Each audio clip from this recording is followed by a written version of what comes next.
Minha nora disse: "Hoje você não janta com a gente. Temos uma visita importante." Eu fiquei em silêncio e abri a porta. Quando essa visita me viu, ficou paralisada. O cheiro de alecrim fresco e vinho tinto reduzido preenchia cada canto daquela cobertura duplex. Era um aroma que eu conhecia bem, afinal, fui eu quem ensinou a Cláudia, nossa ajudante, a selar o filé mignon exatamente daquele jeito, para que a carne desmanchasse na boca. Eu havia passado a tarde inteira em pé na cozinha, descascando batatas para o aligote e escolhendo as folhas mais bonitas de rúcula para a salada, porque meu filho, o Ricardo, disse que o jantar de hoje definiria o futuro da nossa família. Eu limpei as mãos no avental, sentindo aquela dorzinha familiar na lombar que a idade insiste em trazer, e caminhei em direção à sala de jantar. A mesa estava posta como nos filmes, cristais brilhando, guardanapos de linho branco dobrados em forma de lírio. Mas, quando coloquei a mão na maçaneta da porta de vidro que separava a cozinha da área social, senti uma mão gelada sobre o meu pulso. Era ela, Patrícia, minha nora. Ela estava deslumbrante, preciso admitir. Usava um vestido de seda cor de champanhe que custava mais do que a aposentadoria de um ano inteiro de muita gente honesta.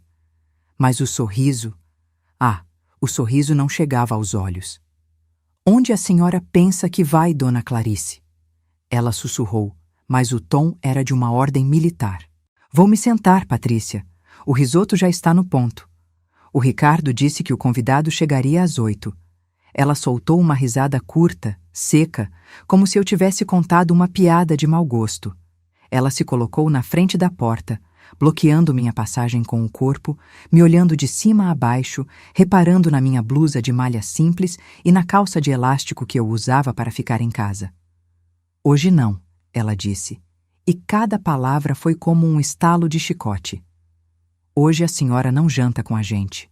Temos uma visita importante, Clarice. Um investidor de alto nível. Não posso ter a senhora na mesa tossindo ou contando aquelas histórias repetitivas do Brás ou..." Ela fez uma pausa dramática, torcendo o nariz, cheirando a refogado. Eu senti o sangue sumir do meu rosto. Não pela ofensa, mas pela crueldade. Eu havia feito aquele refogado. "Ricardo sabe disso?" perguntei, minha voz saindo mais firme do que eu esperava. "Ricardo concorda comigo. Ele quer salvar a empresa e, para isso, precisamos parecer impecáveis. A Cláudia vai levar um prato feito para o seu quarto. Por favor, não saia de lá até a visita ir embora. É para o bem de todos." Ela se virou, bateu a porta na minha cara e puxou a cortina de voal, me isolando na cozinha como se eu fosse um móvel velho que destoava da decoração moderna. "Antes de eu te contar o que eu fiz naquele momento, e acredite, você não vai querer perder. Se você já sentiu na pele o que é ser deixada de lado dentro da sua própria casa, se inscreva aqui no canal.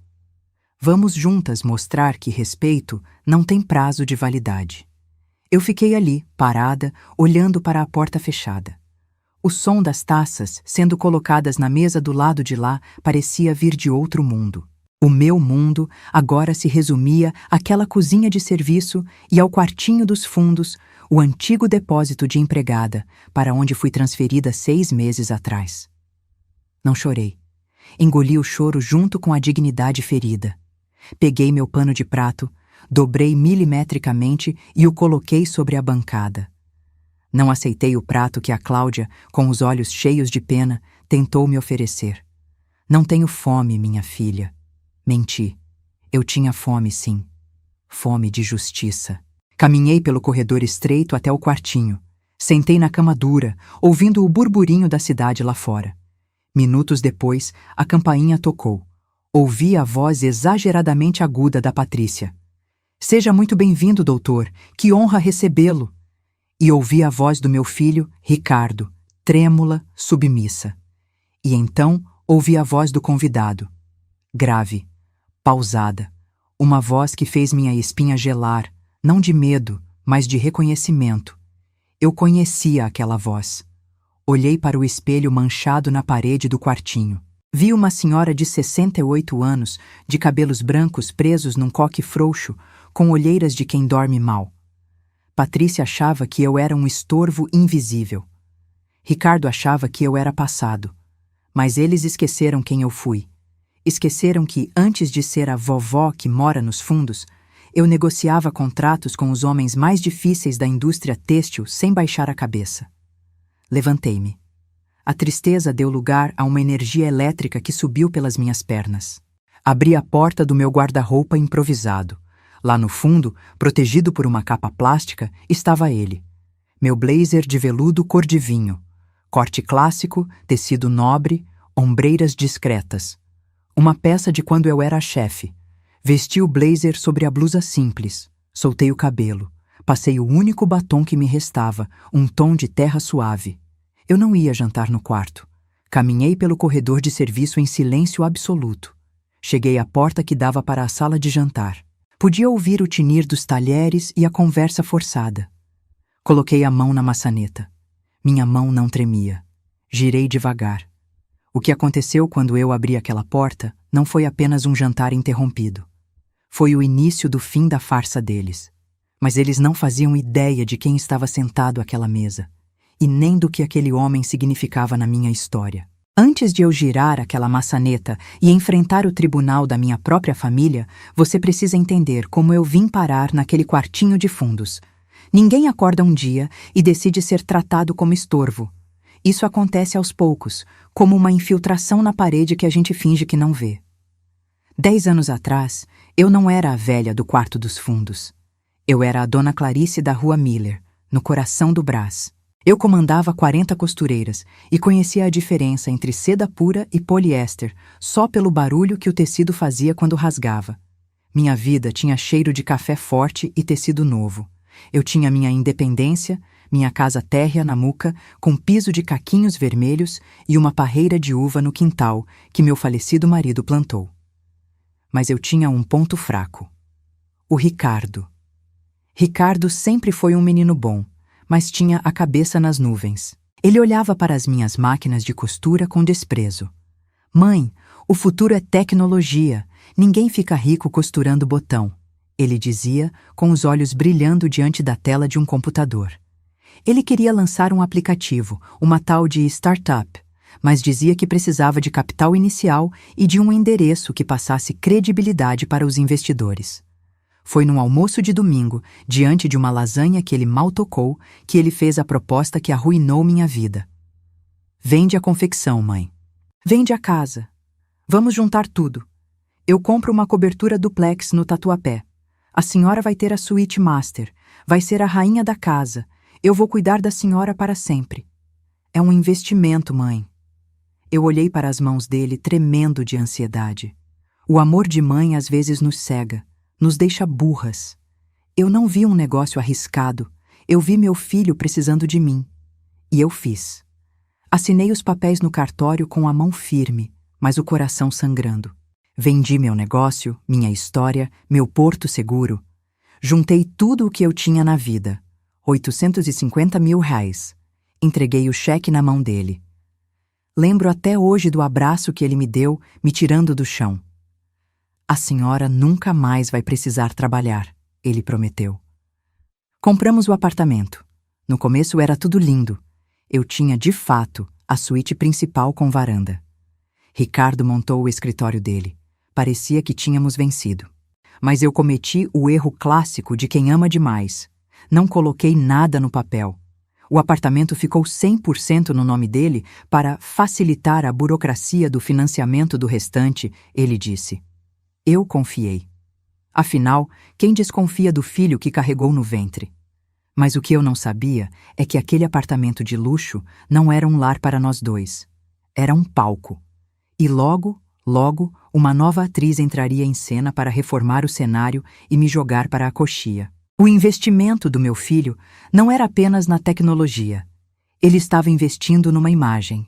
E nessa imagem de sucesso, uma mãe ex-costureira do Brás começava a não pegar bem. Foi aí que ela apareceu. E foi aí que eu percebi que meu dinheiro tinha comprado as paredes, mas não o respeito de quem morava dentro delas.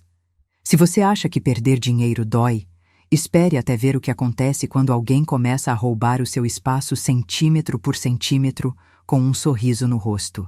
Patrícia entrou na nossa vida como quem pede um copo d'água e acaba bebendo o filtro todo. No começo, eram sorrisos tímidos e elogios ao meu tempero. Mas assim que a aliança dourada entrou no dedo dela, a tinta da caneta no papel do casamento mal tinha secado e a reforma começou. Não nas paredes, mas na minha existência ali dentro. A primeira punhalada veio num domingo de manhã, enquanto eu coava o café. Patrícia, com seu roupão de seda, encostou na pia e disse, como quem comenta sobre o tempo: Dona Clarice, eu e o Ricardo estamos pensando. A senhora não acha que aquela suíte master é muito grande só para uma pessoa? Sabe como é? Casal novo precisa de espaço, de privacidade. O banheiro tem hidromassagem e a senhora nem usa por causa da pressão baixa. Eu olhei para o Ricardo. Ele desviou o olhar para o celular. Ali eu entendi. A decisão já tinha sido tomada. Eu não tinha voz. Fui remanejada para o quarto de hóspedes. É temporário, eles disseram. É mais aconchegante, disseram. Mas a ganância por espaço é uma doença que não cura. 6 meses depois, a desculpa mudou. Estamos tentando engravidar, Clarice.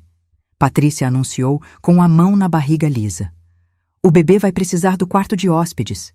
Ele pega o sol da manhã, é vital para a criança. Não havia bebê nenhum. Havia apenas o desejo dela de fazer um closet gigante para suas bolsas de grife. Mas quem discute com a promessa de um neto? E assim, fui empurrada para o quartinho dos fundos. Aquele cubículo perto da área de serviço, sem janela direta, onde mal cabia uma cama de solteiro e uma cômoda. O lugar era frio, úmido e cheirava a produtos de limpeza. De rainha da casa, virei um entulho que a gente esconde quando a visita chega. Mas a dor física do quarto apertado não foi nada comparada à dor que senti na terça-feira seguinte. Cheguei da farmácia e vi o caminhão de bota fora parado na porta do prédio. O porteiro me olhou com pena. Dona Clarice, acho que a senhora não vai gostar de ver isso.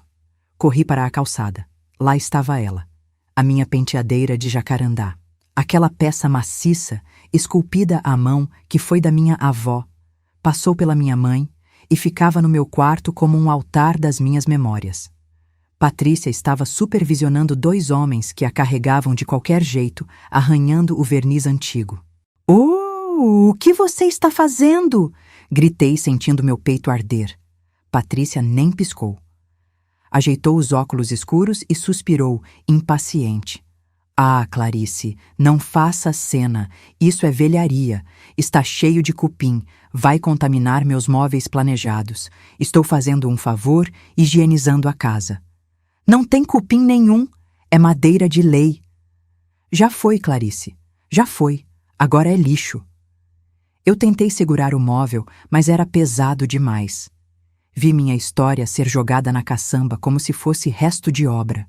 O espelho bisotado, que refletiu meu rosto jovem, meu rosto de noiva, meu rosto de viúva, quebrou-se em 1000 pedaços com o impacto. No meio daquele desastre, vi algo brilhar no chão da calçada. Tinha caído de uma das gavetas. Corri e peguei antes que alguém pisasse. Era minha pequena caixa de música de porcelana. Uma bailarina quebrada na ponta, que tocava uma melodia francesa que eu cantarolava para o Ricardo dormir quando bebê. Apertei aquela caixinha contra o peito, sentindo a cerâmica fria contra a pele quente de raiva. Patrícia entrou no prédio sem olhar para trás. Eu fiquei ali, na rua, chorando não pelo móvel, mas porque entendi naquele instante que para ela eu era exatamente como aquela penteadeira, uma peça velha, ocupando espaço, esperando o dia do descarte. Subi pelo elevador de serviço, escondendo a caixinha dentro da blusa como se fosse um contrabando, um crime. Entrei no meu quartinho claustrofóbico e prometi para a bailarina de porcelana. Eles tiraram meu conforto, mas não vão tirar minha voz. Mal sabia eu que o plano deles era ainda mais cruel.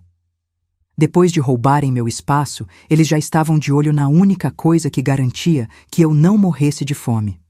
Prepare seu coração, porque o que eles fizeram com a minha aposentadoria é o tipo de maldade que a gente acha que só existe em novela, até acontecer com a gente. Dizem que a violência mais difícil de cicatrizar é aquela que não deixa marcas roxas na pele. É a violência silenciosa, a que te faz duvidar da sua própria sanidade. E foi exatamente assim que eles começaram a mexer no meu bolso. Tudo começou com uma reunião de família na sala de estar. Ricardo, de cabeça baixa, roendo as unhas como fazia quando criança, e tirava nota vermelha. Patrícia, com uma calculadora na mão e aquela falsa expressão de preocupação. Dona Clarice, ela começou, deslizando os dedos perfeitamente manicurados sobre a mesa de vidro. A situação da empresa do Ricardo está delicada.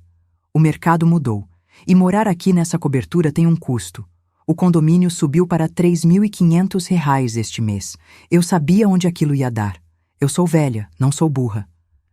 O que vocês precisam? Perguntei, sentindo um gosto amargo na boca. Precisamos que a senhora contribua integralmente com a casa. Afinal, a senhora come, toma banho, usa luz. Ricardo murmurou, sem coragem de me olhar nos olhos. A sua aposentadoria, mãe. Os R$ 6.200. R$ 6.200. O fruto de 35 anos pagando o teto do INSS, acordando às 4 da manhã para abrir a confecção no Brás. Era o meu dinheiro de segurança. É temporário, mãe, ele prometeu. Eu entreguei o cartão do banco e a senha. Por amor. Sempre por esse maldito amor que nos faz sangrar. Mas o temporário virou eterno. E o que era uma ajuda virou um sequestro financeiro. De repente, eu me vi tendo que pedir permissão para viver.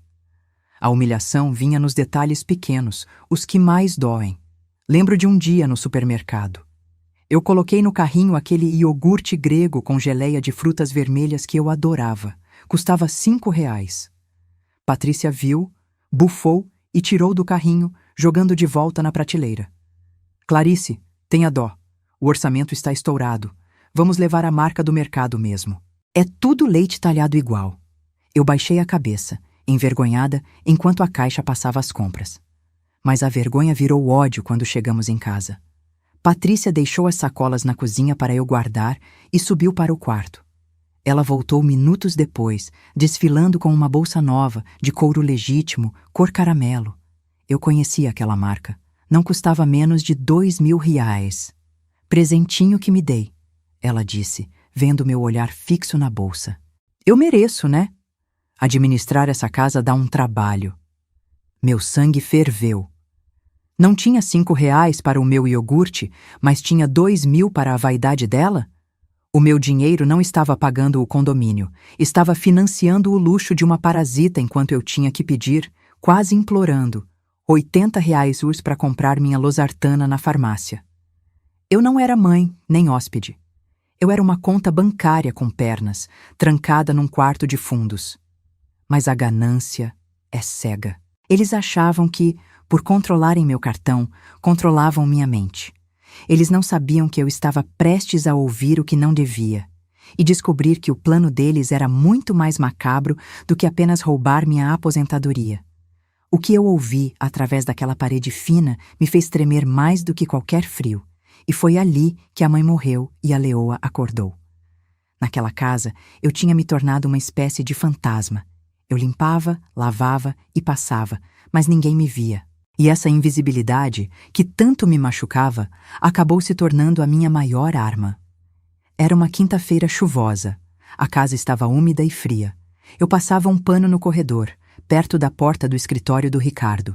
A porta estava entreaberta, só uma frestinha, mas o suficiente para o som vazar.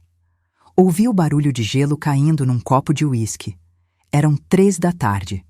Mau sinal. Parei o rodo, prendi a respiração. Ricardo, a gente não pode continuar assim.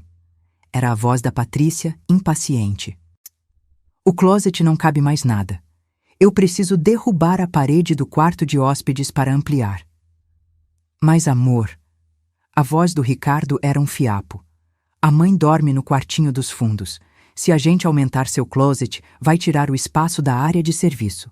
Onde ela vai ficar? Houve um silêncio pesado, cruel. Ricardo, acorda, ela disse com a frieza de quem negocia gado. Sua mãe já não está bem da cabeça. Você viu como ela esqueceu a luz da cozinha acesa ontem? Ela está gaga, Ricardo. É questão de tempo até ela botar fogo na casa. Eu senti minhas pernas tremerem. Eu não esqueci a luz acesa. A Patrícia é que tinha ido beber água de madrugada e deixado lá, mas a culpa sempre caía na velha. O que você sugere? Ele perguntou. Tem aquele lar de idosos em Pirituba. É barato, com os remipsis. 200 reais da aposentadoria dela, a gente paga a mensalidade de lá, que é uns 2.000, e sobra 4.000 limpo todo mês. Dá para pagar a parcela do meu carro novo e ainda sobra para os jantares.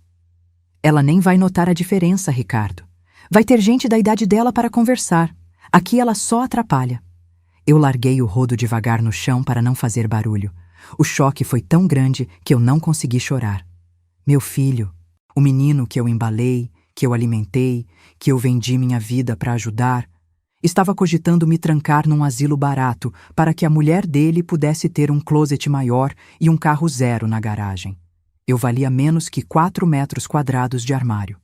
Voltei para o meu quarto na ponta dos pés, sentei na cama e olhei para as minhas mãos enrugadas. Elas tremiam, mas não de medo, tremiam de raiva. Gaga, ela disse. Inútil, ela pensou. Naquele momento, algo mudou dentro de mim. A tristeza profunda, aquela depressão que me mantinha deitada, secou. No lugar dela, nasceu uma clareza fria e cortante. Se eles achavam que eu estava gaga, eu ia usar isso a meu favor. Se eles achavam que eu era invisível, eu seria a melhor espiã que aquela casa já viu. Eles esqueceram que antes de ser mãe, eu fui empresária. Eu sabia gerenciar crises. Eu sabia derrubar concorrentes desonestos. Enxuguei uma lágrima solitária que escorreu no meu rosto e levantei a cabeça. Você quer guerra, Patrícia? Então você vai ter. Abri minha gaveta de meias. Lá no fundo, escondido dentro de um par de meias de lã, estava um caderno preto antigo e uma caneta. Era a hora de começar a contabilidade do meu sofrimento.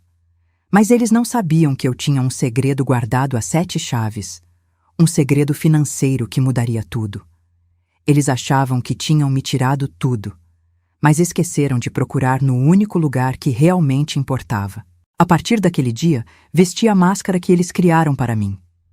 Se Patrícia queria uma velha gaga e surda, era exatamente isso que ela teria. Durante o dia, eu caminhava arrastando os chinelos, perguntava a mesma coisa 2 vezes, deixava o controle da TV cair. Eles riam pelas costas. A mãe já era, Ricardo dizia aliviado. Mal sabiam eles que quando a porta do meu quartinho se fechava à noite, a velha gaga desaparecia. Debaixo do colchão, dentro de uma fronha velha, eu guardava minha arma secreta, um caderno de capa preta. Ali, com minha letra cursiva impecável de antiga professora de corte e costura, eu registrava tudo. Dia 12. Patrícia me chamou de peso morto na frente da faxineira. Desviou $400 da conta conjunta para o cabeleireiro. Dia 18. Ricardo gritou comigo porque pedi um cobertor mais quente. Disse que eu custava caro demais. Mas o maior segredo não estava naquele caderno. Estava no que eu não vendi. Quando me desfiz da confecção e da casa para dar o dinheiro ao Ricardo, uma intuição, aquela voz de Deus que sopra no ouvido das mães, me fez segurar algo. Eu não vendi um pequeno galpão que eu tinha na rua do gasômetro. Era um imóvel feio, caindo aos pedaços, mas que eu aluguei para uma oficina mecânica. Eles não sabiam, mas todo dia 5 caíam R$ 2.500 numa conta poupança antiga da Caixa, daquelas cadernetas azuis que ninguém usa mais. Eu nunca toquei nesse dinheiro. Deixei render por 10 anos. Hoje eu tinha um fundo de emergência de exatos R$ 120.000. Eu não era rica, mas não era indigente. Eu tinha o poder da fuga. Numa terça-feira, fingi que ia à igreja rezar o terço. Peguei um táxi e fui ao escritório do Dr. Hélio, no Centro Velho de São Paulo. O prédio cheirava a cera e poeira, cheiro de justiça antiga. Dr. Hélio, com seus suspensórios e bigode branco, me recebeu como uma irmã. Quando mostrei a escritura do apartamento e contei o que estava vivendo, ele tirou os óculos e sorriu, um sorriso de quem tem um as na manga. Clarice, minha querida, você não fez uma venda simples para o Ricardo. Lembra que colocamos como doação com reserva de usufruto para evitar impostos na época? E lembra da cláusula de revogação por ingratidão? Meu coração parou. Ingratidão é crime, Hélio? No Código Civil é motivo para anular a doação, Clarice. Injúria grave, calúnia, falta de amparo. Se provarmos que eles te maltratam, o apartamento volta a ser seu. E com esse caderno aqui, ele bateu a mão nas minhas anotações. Nós temos a munição. Saí daquele escritório sentindo o sol bater no rosto de um jeito diferente. O ar parecia mais leve. Eu não era mais a vítima encurralada. Eu era a dona do tabuleiro. Voltei para casa a tempo de ver Patrícia gritando com a entregadora de flores. Entrei no meu quartinho, guardei o cartão do advogado junto com o caderno e esperei. A data do grande jantar com o investidor estava marcada para a próxima sexta-feira. Seria o palco perfeito. Eles queriam impressionar o homem que salvaria a empresa, pois eu faria questão de que a impressão fosse inesquecível. A sexta-feira chegou arrastando uma tensão elétrica que fazia os pelos do meu braço arrepiar. A casa parecia um campo de batalha disfarçado de capa de revista. Patrícia acordou às 6 da manhã, gritando ordens para a faxineira, mandando polir a prataria que nem era dela, era do meu enxoval, até que pudesse ver o reflexo dos seus dentes clareados nas travessas. Ricardo era uma pilha de nervos. Ele andava de um lado para o outro na sala, ajeitando a gravata, suando frio. A empresa dele estava por um fio. Dívidas trabalhistas, fornecedores atrasados. Ele precisava daqueles 5 milhões de euros como um náufrago precisa de ar. E a única boia de salvação era esse tal Dr. Figueiredo, um investidor lendário, conhecido por ser implacável com incompetência. Por volta das 7 da noite, quando o cheiro do filé mignon já perfumava o corredor, Patrícia entrou no meu quartinho. Ela não bateu. Nunca batia. Ela estava impecável no seu vestido de seda champanhe, mas seus olhos eram fendas de ansiedade e maldade pura. Escuta bem, Clarice. Ela sibilou, encostando a porta atrás de si para que o Ricardo não ouvisse. O doutor Figueiredo é um homem sofisticado. Ele detesta drama, detesta velhice, detesta cheiro de doença. Eu estava sentada na cama, com meu caderno preto escondido debaixo do travesseiro. Olhei para ela com uma calma que a desconcertou. Eu não estou doente, Patrícia. Para mim, a senhora é um câncer nessa casa. Ela disparou, e eu senti o golpe, mas não sangrei. Se a senhora ousar colocar o nariz para fora desse quarto, se a senhora fizer um barulho sequer, eu juro pela minha vida que amanhã de manhã a senhora acorda no asilo público de Pirituba. E não vai ter visita de domingo. Entendeu? Eu apenas assenti. Entendi perfeitamente, minha nora. Ela sorriu, triunfante, achando que tinha me domado. Ótimo. A Cláudia traz um prato feito depois. Fique invisível. Ela saiu, deixando para trás um rastro de perfume caro e podridão moral. Eu esperei os passos dela sumirem no corredor. Levantei-me devagar. Fui até o espelho e tirei o meu blazer de veludo vinho do cabide. Aquele blazer que eu usava nas reuniões da diretoria, quando fechava contratos que sustentaram essa família por décadas. Eles achavam que eu era a vergonha da casa. Eles achavam que o Dr. Figueiredo, esse homem rico e poderoso, teria nojo de uma senhora humilde. Pobre Patrícia. Pobre Ricardo.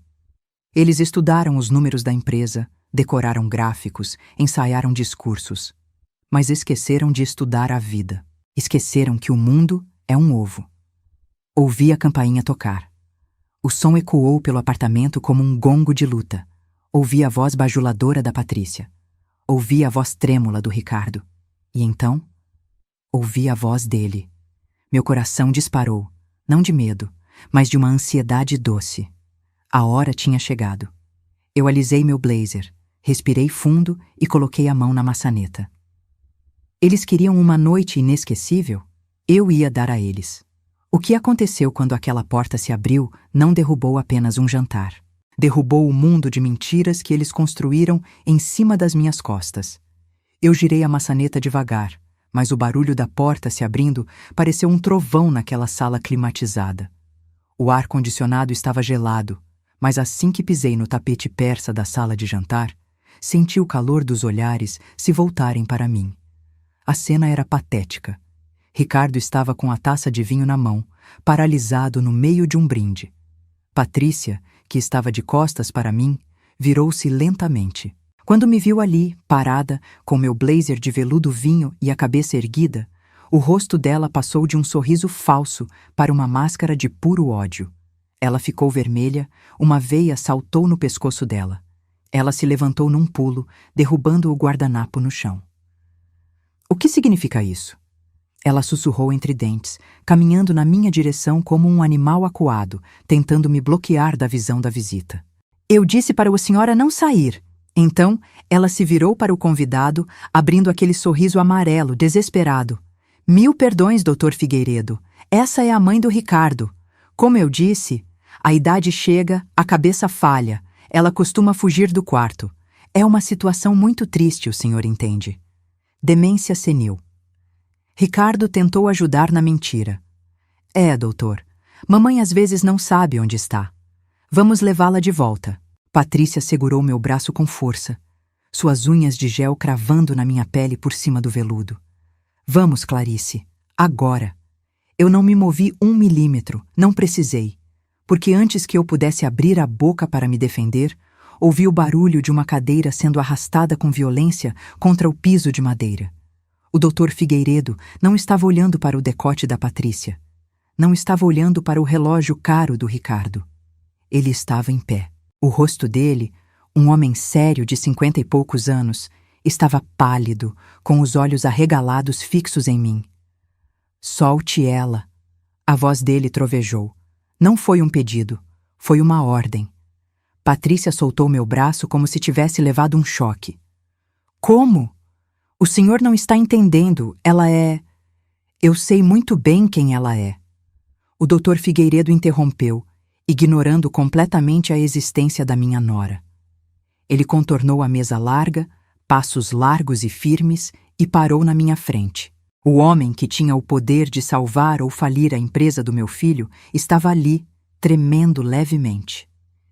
Ele olhou nos meus olhos e, para o espanto mortal de Ricardo e Patrícia, ele pegou minha mão enrugada e a beijou com uma reverência que nem reis recebem. Dona Clarice? A voz dele embargou. Meu Deus, é a senhora mesmo? Eu sorri, sentindo uma lágrima quente escorrer, não de tristeza, mas de alívio. Olá, Roberto. Já faz muito tempo, não é? Desde que você era aquele menino magrelo, carregando rolos de tecido no meu estoque. O silêncio na sala era tão absoluto que dava para ouvir o gelo derretendo no balde de champanhe. Ricardo deixou a taça cair. O vidro estilhaçou no chão, espalhando vinho tinto como sangue no tapete bege da Patrícia. Mas ninguém se importou com a mancha. Ricardo... O Dr. Figueiredo se virou para meu filho com um olhar de desprezo que eu nunca vi igual. Você me disse que sua mãe estava incapacitada. Você me disse que ela era um peso. E eu... Ricardo gaguejava, branco como cera. Essa mulher... Roberto apontou para mim, a voz cheia de emoção. Essa mulher pagou minha primeira mensalidade da faculdade de economia quando meu próprio pai disse que eu não servia para estudar. Ela me deu meu primeiro emprego. Se eu sou o investidor anjo que vocês tanto bajulam hoje, é porque a Dona Clarice foi o anjo que acreditou em mim 30 anos atrás. Ele se virou para mim novamente, ignorando os cacos de vidro no chão. Madrinha, o que eles fizeram com a senhora?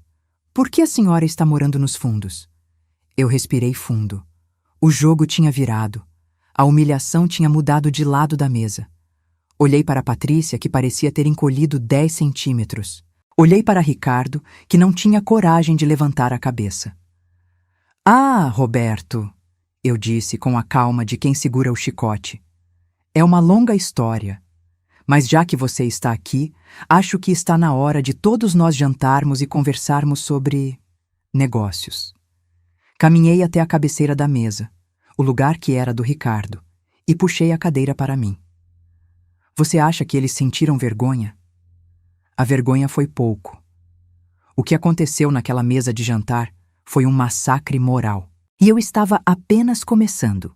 Aqui está a parte 9 da nossa história. Sentar na cabeceira daquela mesa, no lugar que Ricardo ocupava com tanta arrogância, teve um sabor melhor do que qualquer banquete. O silêncio na sala era tão denso que se alguém riscasse um fósforo, o ar explodiria. Patrícia, tremendo dentro daquele vestido de seda que agora parecia uma fantasia ridícula, tentou sua última cartada. A cartada da manipulação. Ela forçou uma risada nervosa, aguda, que ecoou mal nas paredes. Ai, que coincidência maravilhosa, Dr. Figueiredo! Ela gaguejou, servindo água com a mão trêmula, derramando um pouco na toalha. A gente só estava poupando a Clarice. Sabe como é? Ela se cansa rápido. Mas é claro que ela é a rainha desta casa. Não é, vozinha? Ela tentou tocar meu ombro. Eu nem precisei me mexer. O Roberto, para eles, Dr. Figueiredo, lançou um olhar tão cortante para a mão dela que ela recolheu o braço como se tivesse tocado em brasa. Poupar? Roberto perguntou, a voz baixa e perigosa. Vocês a trancaram num quarto de empregada. Eu vi o corredor quando entrei. Eu vi a porta fechada. É provisório. Ricardo tentou falar, a voz falhando, suando bicas. Estamos reformando... Não minta, Ricardo, eu disse. Minha voz saiu calma, aveludada, sem um pingo de raiva. Apenas verdade. Vocês me tiraram da suíte para fazer um closet. Vocês jogaram minha penteadeira no lixo e hoje olhei para o prato de porcelana vazio na minha frente. Hoje a ordem foi clara. Eu não deveria ser vista porque cheiro de velha espanta investidores. Roberto largou o guardanapo sobre a mesa. Ele nem tinha tocado na comida. Ele olhou para o risoto, depois olhou para mim. Esse cheiro... Foi a senhora que cozinhou, Dona Clarice. O risoto e o filé ao molho madeira. A receita que você gostava quando ia almoçar no refeitório da fábrica, lembra? Respondi. Roberto fechou os olhos por um segundo, balançando a cabeça em decepção. Quando os abriu, ele não olhou para mim. Ele olhou para o meu filho. E aquele olhar destruiu o Ricardo mais do que qualquer grito. Ricardo, ele começou, num tom profissional que gelou a sala. Eu vim aqui hoje disposto a assinar um cheque de 5 milhões de reais. Sua tecnologia é boa. Seus números no papel são promissores. Os olhos de Ricardo brilharam com uma esperança patética. Sim, doutor. O projeto é sólido. Nós vamos... Mas... Roberto levantou a mão, interrompendo. Eu aprendi tudo o que sei sobre caráter com a sua mãe. E a regra número 1 dos negócios é: nunca confie em quem não respeita a própria origem. O ar saiu dos pulmões do Ricardo. Se você tem coragem de humilhar a mulher que te deu a vida, que vendeu o patrimônio dela para você morar nesse luxo, o que você faria comigo, Ricardo? O que você faria com o meu dinheiro na primeira oportunidade? Quem trai o sangue, rouba o sócio. Não, não é assim, Patrícia gritou, perdendo a compostura de madame. A gente cuida dela. A gente paga tudo. Com o dinheiro dela, imagino. Roberto retrucou, afiado como bisturi. Eu não vou investir 1 centavo na sua empresa, Ricardo. Na verdade, vou fazer questão de avisar a todos os meus contatos no mercado sobre o tipo de valores que você pratica. Ricardo desabou na cadeira. A carreira dele, a reputação, o futuro, tudo evaporou. Mas eu não tinha acabado. A humilhação moral estava feita. Agora, faltava a justiça legal. Enfiei a mão no bolso interno do meu blazer de veludo. Senti o papel frio do envelope que o Dr. Hélio tinha preparado. Eles achavam que o problema era apenas o investidor indo embora. Eles não imaginavam que estavam prestes a perder o teto sobre suas cabeças. Tirei o envelope e o coloquei suavemente sobre a mesa, em cima dos cacos de vidro da taça quebrada. O jantar acabou, eu disse. Mas a conversa sobre a propriedade deste apartamento está apenas começando. Abram. Quando Ricardo leu a primeira linha daquele documento, a cor sumiu do rosto dele de uma vez por todas. O que estava escrito ali Não era um pedido, era um despejo. Ricardo segurou o papel com as mãos trêmulas. O som dele folheando o documento parecia um trovão naquele silêncio mortal. Patrícia, impaciente e pálida, arrancou o papel da mão dele e leu. Seus olhos percorreram as linhas jurídicas e pararam numa expressão de horror absoluto. Revogação de doação por ingratidão? Ela leu em voz alta, a voz falhando. O que é isso, Clarice? Você ficou louca? O apartamento é do Ricardo, está no nome dele. Eu me servi de um pouco de vinho da garrafa que ficou intacta sobre a mesa. Tomei um gole lento, sentindo o sabor da vitória. Leia a cláusula 4ª, Patrícia. Respondi calmamente. Quando vendi minha casa e minha fábrica para comprar este apartamento, o Dr. Hélio foi muito sábio. Ele registrou a transação como uma doação com encargos. O encargo era simples, cuidar de mim. Me levantei e caminhei até eles, devagar. A lei brasileira é clara, meu filho. Artigo 557 do Código Civil. A doação pode ser revogada se o donatário cometer ofensa física, injúria grave ou negar alimentos ao doador. Nós nunca te negamos comida! Ricardo gritou, desesperado. Foi aí que eu tirei minha segunda arma do bolso, o caderno de capa preta. Joguei-o sobre a mesa com um baque seco. Não? Perguntei, abrindo numa página marcada. Dia 14 de março. Hoje não janta, tem visita. Dia 02 de fevereiro. Cortei o remédio da pressão porque precisamos pagar o IPVA. Está tudo aqui, Ricardo. Datas, horários, insultos. E mais, os extratos bancários provando que vocês desviam minha aposentadoria para pagar luxos, enquanto eu tenho que pedir esmola para comprar analgésico. Patrícia tentou avançar para pegar o caderno, mas Roberto, o investidor, deu um passo à frente, cruzando os braços. Ela recuou, tremendo. Isso tem nome, continuei, minha voz firme como aço. Apropriação indébita de bens de idosos. É crime previsto no Estatuto do Idoso. Da cadeia, Patrícia, de 1 a 4 anos. O ar na sala ficou rarefeito. Ricardo olhou para a esposa, depois para mim, e começou a chorar. Um choro feio, de criança mimada que quebrou o brinquedo. Mãe, por favor, não faz isso. A gente não tem para onde ir. A empresa está falida sem o investimento do Roberto. Eu senti uma pontada no coração. Era meu filho. Mas olhei para o corredor, para a porta do quartinho escuro, onde passei noites chorando sozinha enquanto eles riam na sala. A piedade morreu ali. Vocês têm 30 dias, decretei. 30 dias para desocupar o meu imóvel. Quero as chaves na portaria. E quero a devolução de cada centavo que vocês tiraram da minha conta poupança nos últimos 6 meses, ou eu levo esse caderno preto direto para a delegacia. 30 dias? Patrícia gritou, histérica. Mas para onde a gente vai? Meus móveis planejados, meu closet. Eu sorri. Um sorriso triste, mas necessário. Sugiro que vendam as bolsas de grife, Patrícia. Elas devem valer o suficiente para alugar uma kitnet bem longe daqui. Eles estavam destruídos. Não por mim, mas pela própria ganância. Roberto tocou meu ombro, em sinal de apoio. Eu tinha recuperado minha casa, mas mais importante que isso, eu tinha recuperado meu respeito. Mas você acha que acabou? Ah, não. O destino ainda guardava uma última lição para o Ricardo, daquelas que a vida ensina não com amor, mas com dor. Os 30 dias passaram voando para mim, mas se arrastaram para eles. A cobertura, antes impecável, virou um campo de guerra de caixas de papelão e plástico bolha. E foi ali, no meio daquela bagunça, que a verdade nua e crua apareceu. O casamento de Ricardo e Patrícia não era feito de amor, era feito de interesse. E interesse não sobrevive à falência. No dia da mudança, não houve caminhão de luxo.